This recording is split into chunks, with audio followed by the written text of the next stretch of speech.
In today's video, I'm going to teach you how to create weekly status reports in Monday.com Complete 2026 Guide.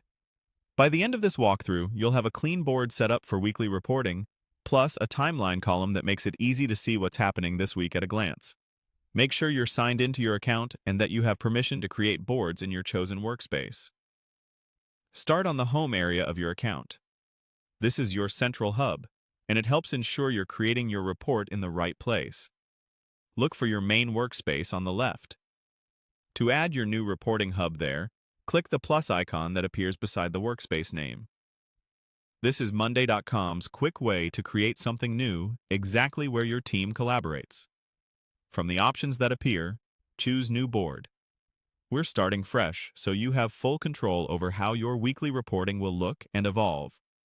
When prompted to name your board, type Weekly Report. Clear, consistent naming makes it easy for teammates to find and update the right place each week.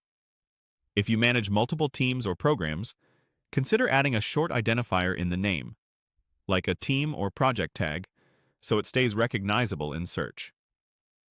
Now, click Create Board. Monday.com will open your new board instantly, giving you a blank canvas. You'll see the default item column ready for you to add rows for projects, work streams, or weekly highlights, whatever best reflects how your team reports status. Next, let's add the key ingredient that makes weekly status updates easy to read: a timeline column. At the far right of your columns, click the plus icon to add a new column. This opens the column center, where you can choose exactly the data type you want. In the search bar, type Timeline. This filters the list so you don't have to scroll through every option. Then, click Timeline. The timeline column appears on your board and lets you set a start and end date for each item.